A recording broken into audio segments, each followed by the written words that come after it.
भला हुआ मेरी माला टूट गई, मैं राम भजन से छूटी। भला हुआ मेरी माला टूट गई, मैं राम भजन से छूटी। मेरे सिर से टली बला, भला हुआ मेरी माला टूट गई, मैं राम भजन से छूटी। मैं राम भजन से छूटी। नमस्कार मेरे प्यारे भाइयों, मेरे परमात्मा के प्यारे जीवहंसों। मैं हमेशा बंदी छोड़ से यही दुआ करूंगा कि आप सब मेरे भाई हमेशा हमेशा हमेशा के लिए इतने विवेकी हो जाएं कि कोई भी काल का दूत, कोई भी मनमुखी गुरु, कोई भी अधूरा गुरु आपको कभी भ्रमित ना कर पाए। 1% भी भ्रमित ना कर पाए, तब मैं समझूंगा कि मेरा सत्संग करना सफल हो गया है। तो मेरे भाई, वैसे तो मुझे पता है कि आप लोगों का विवेक अब इतना बढ़ चुका है कि छोटा मोटा कोई आपको बेवकूफ तो बना नहीं सकता। किसी छोटे मोटे आदमी के, किसी छोटे मोटे गुरु के बस की बात तो रह नहीं गई कि आपको कोई मूर्ख बना पाए। लेकिन कुछ ऐसे लोग हैं अभी जो आपको भ्रमित करने में लगे रहते हैं। कुछ ना कुछ ऐसी मनमुखी बात कर देते हैं और आपको थोड़ा सा भ्रम में डाल देते हैं। जैसे कहना चाहूंगा कि जैसे हम जो नामदान के वक्त कंठी देते हैं गले में पहनने वाली, जिसका उदाहरण मैंने आपको दिया था कि एक जो कुत्ता होता है जिसके गले में पटा नहीं होता है, वो रहता तो गली में है लेकिन वो सेफ मोड में नहीं होता है।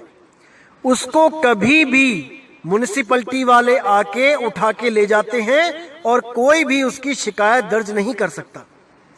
लेकिन जिसके गले में पटा होता है, वो एक निशानी होती है कि इस कुत्ते का कोई मालिक है, इस कुत्ते को कोई पाल रहा है, इस कुत्ते की कोई देखभाल कर रहा है। ये किसी ना किसी घर में रहता है और बाहर केवल घूमने निकला है। इसको आवारा ना समझा जाए।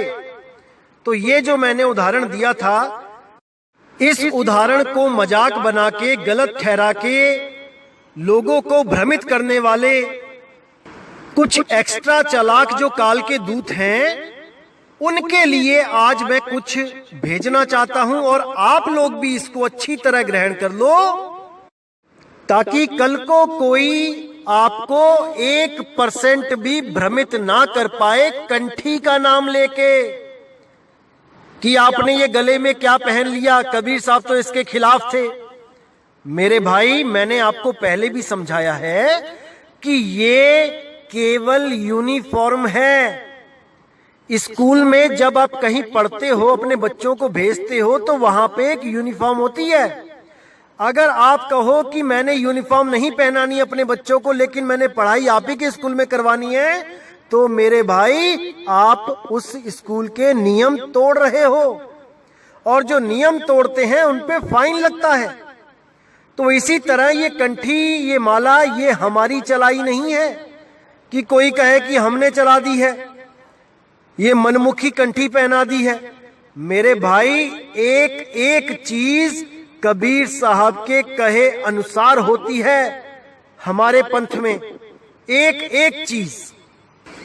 तो उन लोगों से भी मैं कहना चाहूंगा जो आपको भ्रमित करते हैं कि आंखें खोल के कान खोल के आज का सत्संग सुन ले, शायद अगली बार आपको ऐसा बताने वाला कोई ना मिले जिंदगी में, क्योंकि आप लोगों ने तो कभी गुरु करना ही नहीं है। सारी उम्र आपने निगुरे ही रहना है। केवल ग्रंथों को पढ़ के जो ज्ञान अर्जित हो गया है उसको केवल किताबी ज्ञान कहा जाता है मेरे भाई, गुरु ज्ञान नहीं कहा जाता। कबीर साहब ने ऐसे ही नहीं बोल दिया कि बिन गुरु पढ़े जो वेद पुराना, सार न जाने रहे अज्ञाना। गुरु तो तुमने कभी किया नहीं और कबीर सागर पढ़ के बन गए तुम ज्ञानी। सोहंग अक्षर लिखा है तो सोहंग को जपने लग गए। अरे मूर्खता की हद होती है भाई। आज का सत्संग सुन लो, शायद तुम्हारे कपाट खुल जाएं, परमात्मा की दया तुम पे हो जाए। अगली बार से कबीर साहब की मूल निशानी इस कंठी का मजाक उड़ाने से पहले 100 बार सोचो, तब समझ में आएगा आपको कि गुरु बनाना क्या होता है। साहिब बंदगी। तो क्या कहती है वाणी? सदगुरु वचन। कबीर साहब कहते हैं, धर्मदास सुन शब्द संदेशा, जीवन कहो मुक्ति उपदेशा। बैरागी बैराग दृढ़ है, गेही भाव भक्ति समझे हो। तो साहिब कहते हैं कि धर्मदास मेरा ये शब्द संदेशा सुनो और जीवों को मुक्ति का उपदेश करो। तुम नाम दो जीवों को। जो भी बैरागी यानी साधु होना चाहे तुम उसको दृढ़ करो, उसको मर्यादा बताओ साधु की क्या होती है। और गेही भाव भक्ति समझे हो, यानी ग्रस्त को भी, ग्रेही उसको भी भाव भक्ति को समझाओ कि क्या होती है भाव भक्ति, कैसे परमात्मा के प्रति प्रेम किया जाता है, कैसे साधु संतों की सेवा की जाती है। इसीलिए साहिब ने बोला, धारा तो दोनों भली, क्या गिरही बैराग, गिरही दासा तन करे, बैरागी अनुराग।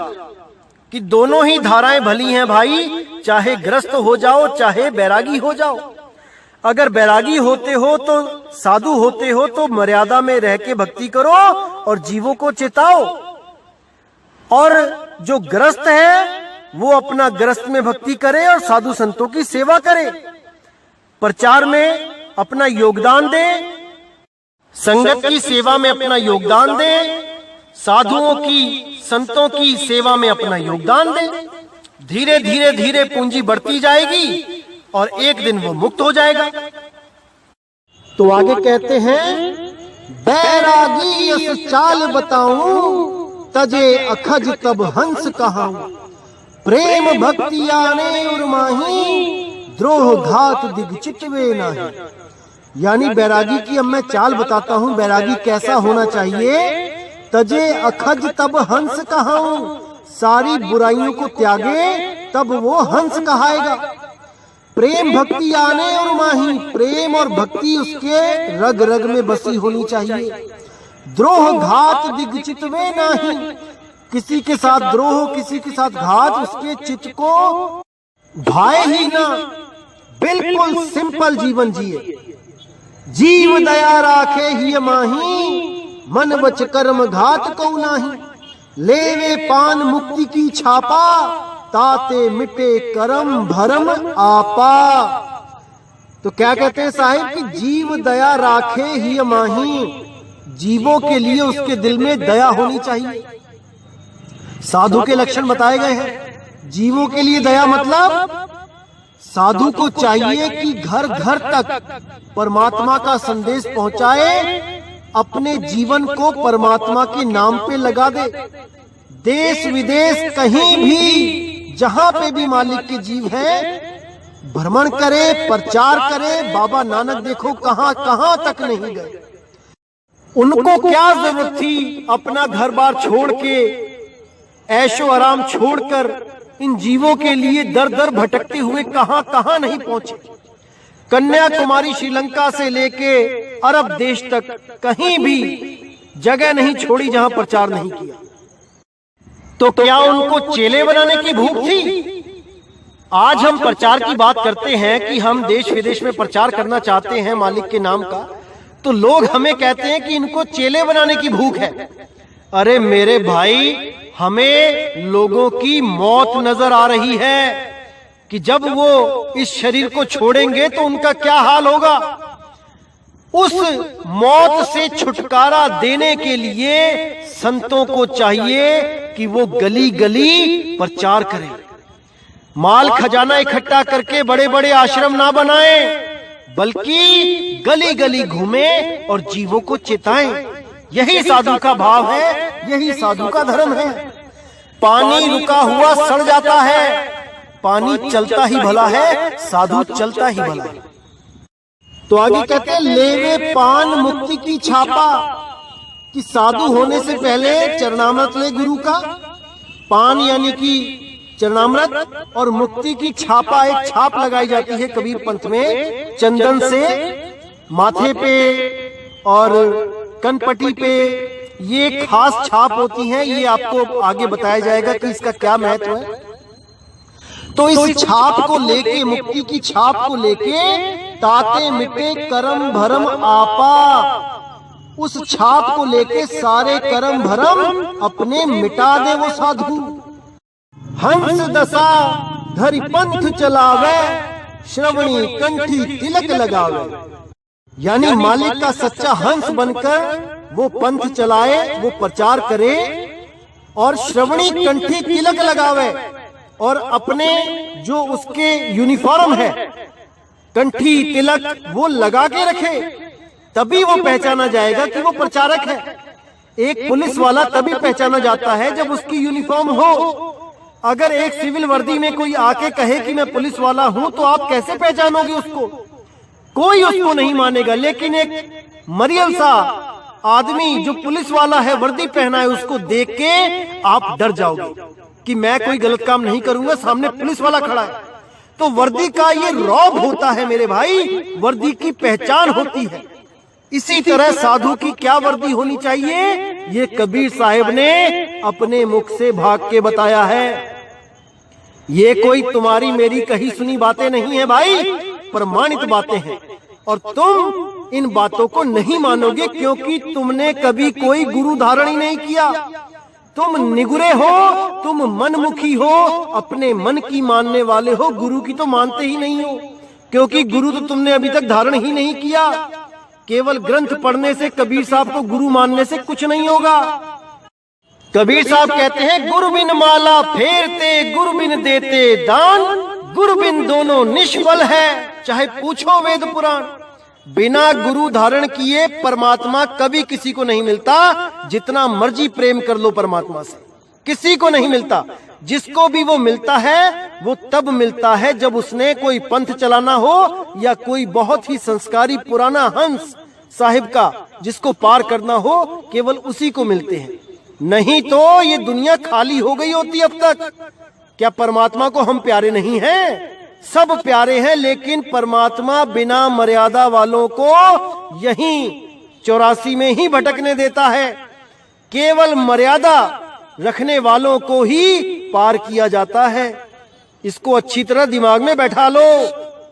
तो आगे क्या कहते हैं, रूखा फीका करे आहारा, निस दिन सुमिरे नाम हमारा, और पुनि ले तुम्हारो नामा, पठवो ताही अमरपुर धामा। करम भरम सब देह बहाई, सारी शब्द में रहे समाई। अब यहाँ पर बिल्कुल क्लियर कर दिया साहिब ने, ये स्पेशल लाइन किनके लिए बोली गई है। जो लोग गुरु धारण करने के बाद सोचते हैं कि अब तो मुझे पता लग गया कि गुरुजी ने क्या भेद दिया, अब मुझे गुरु से क्या लेना देना, अब मुझे देही गुरु से क्या लेना देना, मैं तो विदेही गुरु का ध्यान करूंगा। विदेही गुरु पार करेगा, देही गुरु से तो मुझे जो मिलना था मिल गया। अब ना तो मैं कभी आश्रम जाता और ना ही मैं गुरु को कभी मुंह दिखाता। अब तो मैं और मेरा परमात्मा है, गुरु को मैंने बायकॉट कर दिया। अब ये उन लोगों के लिए बोला जा रहा है जो लोग साधु होकर या ग्रस्त होकर गुरु को त्याग देते हैं और परमात्मा से आस लगा के बैठते हैं कि वो हमें पार कर देगा। तो देखिए उनके लिए क्या बोला गया है, रूखा फीका करे आहारा, निस दिन सुमिरे नाम हमारा। कि रूखा सूखा कुछ भी मिल जाए उसका आहार करे और केवल हमारा नाम सिमरण करे, निस दिन रोज हमारा नाम सिमरण करे। अब आगे क्या बोलते हैं कि ओ पुनि ले तुम्हारो नामा, पठवो ताही अमर पर धामा। मेरा नाम लेने के बाद भी तुम्हारा नाम ना बिसरे, तुम्हारा नाम भी बार बार लेता रहे। ओ पुनि ले तुम्हारो नामा, यानी कि तुम में और मुझ में कोई फर्क ना जाने, यानी परमात्मा को प्राप्त कराने वाले गुरु से कभी विमुख ना हो, उसको केवल देही गुरु समझ के साइड में ना कर दे, दोनों को सिर पे रखे।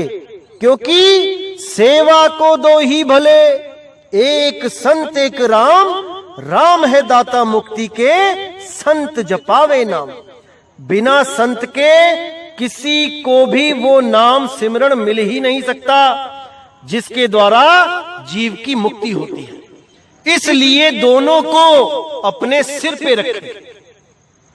तो कहते हैं जो तुम्हारा नाम भी लेगा उसको ही मैं पार करूंगा, और जो तुम्हारा नाम नहीं लेगा यानी देह गुरु से अलग हो जाएगा, ये सोच के कि परमात्मा तो पार कर ही देंगे, उसके लिए कोई मुक्ति नहीं है। तो साफ कह दिया, ओ पुनि लेह तुम्हारो नामा, पठवो ताही अमरपुर धामा। केवल उसी को पठाया जाएगा अमरपुर जो तुम्हारा नाम भी मेरे साथ लेगा, यानी जो देह गुरु को भी परमात्मा स्वरूप मान के उसको सदा सदा अंग संग रखेगा। करम भरम सब देह वहाई, सार शब्द में रहे समाई।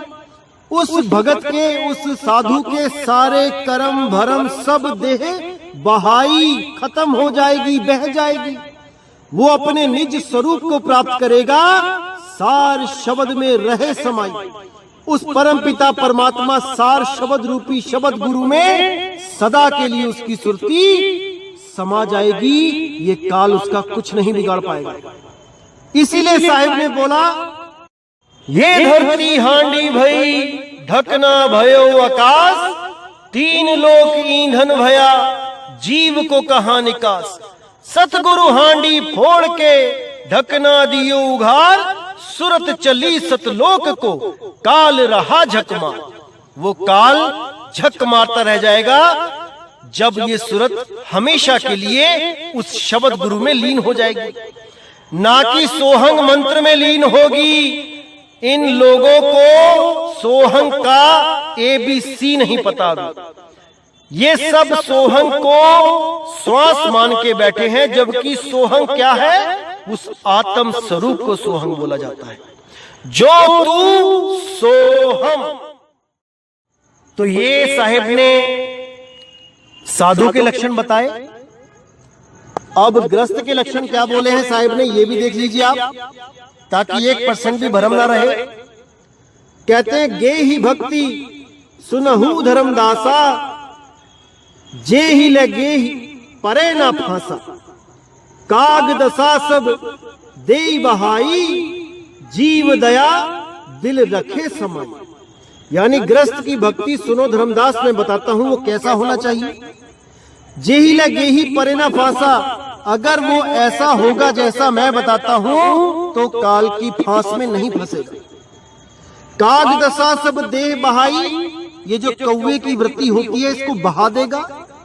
जीव दया दिल रखे समाई, जीवों पे दया करेगा, हंस गति को प्राप्त होगा। और क्या लक्षण होंगे वो आगे सुनिए। मीन मां समझ निकट न आई, अंकुर भक्ष सदा कहाई।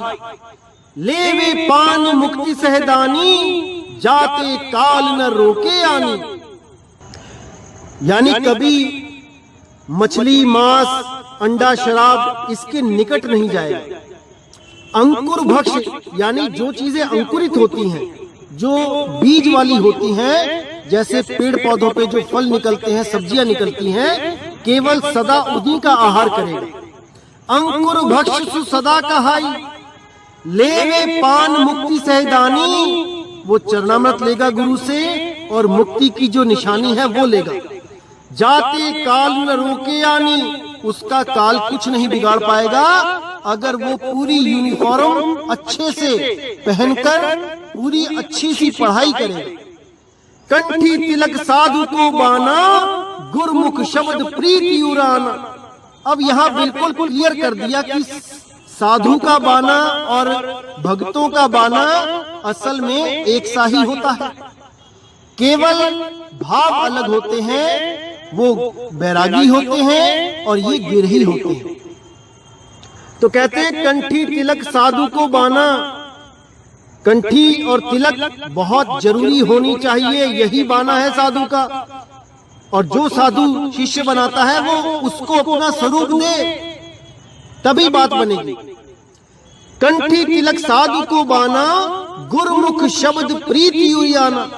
और गुरुमुख शब्द यानी कि जो शब्द गुरु है उसके बारे में अच्छी तरह समझाए, उससे प्रीति करवाए, प्रेम करवाए, तभी उस जीव का कल्याण होगा। अगर कोई मंत्र पकड़ा दिया या श्वासों का जाप करवा दिया या कान बंद करके अनहद सुनवा दी तो वो गुरु किसी काम का नहीं, वो तिलक कंठी किसी काम की नहीं। तो इसीलिए बोला कि अगर भेष है और सार शब्द का भेद है तब तो बात बन जाएगी। अगर भेद नहीं है और केवल भेष बना के बैठा है तब भाई गुरु भी नरक में और चेला भी नरक में, दोनों को नरक का वास होगा, कोई भी मुक्त नहीं हो पाएगा। तो जितने भी गुरु यहाँ बैठे हैं ये सब कंठी तिलक लगा के तो बैठे हैं, लेकिन सार शब्द का भेद नहीं है इनके पास। इसीलिए साहिब ने बोला, भेष धरे पर भेद न जाना, सो गुरु काल दूत सममाना। यानी भेष धारण करके बैठ तो गए गुरु बनके, लेकिन वो भेद नहीं जानते। उन गुरुओं को काल के दूतों के समान ही मानो, चाहे वो किसी भी पंथ में बैठे हो। भले वो मदन पंथ में बैठे हैं और उनको भेद नहीं पता, तो वो भी काल के ही दूत हैं। उनको भी 84 में ही धक्के खाने पड़ेंगे, कोई नहीं बचा सकता उनको, क्योंकि सार शब्द गही बाची हो मानो एतवारा। अक्षर पुरुष एक पेड़ है, निरंजन वाकी डारा। तिरदेवा शाखा भये, पात रूप संसारा। तो इसको मेरे भाई समझ जाओ, अभी समय है, बात जरा सी वरना 84। कोई नहीं बचा पाएगा मेरे भाई, कोई नहीं बचा पाएगा। तो उन लोगों के लिए आज का सत्संग इनफ है। मैं सोचता हूं कि थोड़ी सी भी बुद्धि होगी अगर इनके अंदर, तो आज का सत्संग सुन के कहीं कोने में मुंह छुपा के या तो रोएं या फिर संगत को भ्रमित करना बंद कर दें। एक काम तो जरूर करें, या फिर कोई गुरु धारण करें और पूरा पता करें कि कैसे गुरु दीक्षा होती है, उसका क्या महत्व है, कैसे गुरु भेष मिलता है, जो देता है गुरु भेष उसका क्या महत्व है, और कैसे गुरु दक्षिणा जो गुरु जी को दी जाती है उसका क्या महत्व है। इन सबको जाने तब किसी को समझाने की कोशिश करे, अन्यथा YouTube चैनल बना के अपना मनमुखी ज्ञान देना, अपनी मनमानी बातें बताना, ये कोई अच्छे लक्षण नहीं है कि जो मन में आया है बस बक दिया, कोई प्रमाण नहीं, कोई लेना नहीं, कोई देना नहीं। इसीलिए वाणियां दिखाई जाती हैं ताकि एक एक भ्रम खत्म हो जाए, इसीलिए वाणियां दिखाई जाती हैं। तो आज के सत्संग से आपको अच्छी तरह समझ में आ गया होगा कि कितना जरूरी है यूनिफॉर्म पहनना, कितना जरूरी है।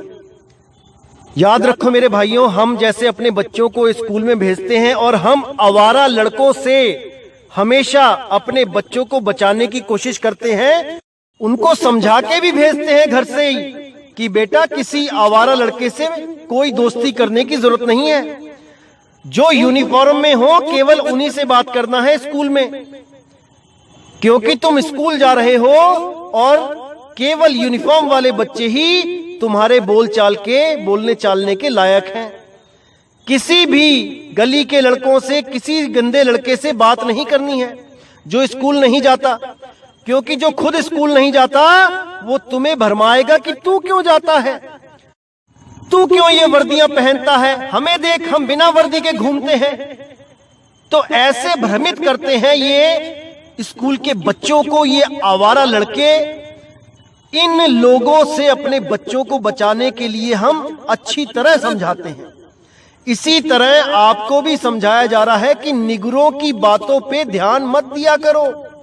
ये निगुरे तो कुछ भी बोलते रहेंगे, केवल उसकी बातें सुनो जिसने गुरु धारण किया हुआ है, क्योंकि वो गुरु की मर्यादा को भी जानता है और वो गुरु के ज्ञान को भी जानता है। ये मनमुखी कई तरह का ज्ञान बताने आएंगे और चले जाएंगे। जीव आपका है, संभालना आपने है, मुक्ति आपको चाहिए। तो मेरे भाई, आप किसी का भी सत्संग सुनते हो तो सबसे पहले ये जानने की कोशिश करो कि उसने कोई गुरु बनाया भी है कि नहीं, कि खुद तो निगुरा है और तुम्हारा गुरु बनने की कोशिश कर रहा है। खुद तो कभी गुरु धारण नहीं किया और बाकियों का गुरु बनने का सपना देख रहा है। ऐसे लोगों से बच के रहो मेरे भाई, बच के रहो। तो इसी के साथ ये सत्संग मैं समाप्त करता हूं और बहुत जल्द अगला सत्संग आएगा और आपके जितने भ्रम हैं सब खत्म हो जाएंगे। बस ध्यान से, लगन से सुनते जाइए। तो मुझे विदा करें दोस्तों। जय गुरु बंदी छोड़ वैराग साहिब, जय गुरु बंदी छोड़ साधु शरण साहिब, जय गुरु बंदी छोड़ बाबा नानक जी, बाबा रविदास जी, बाबा गरीबदास जी, बाबा धर्मदास जी, बाबा मदन साहिब। जय जय गुरु बंदी छोड़ सतगुरु सत्य कबीर साहिब की सदा ही जय हो, सदा ही जय हो मेरे मालिक की साहिब बंदगी सतनाम।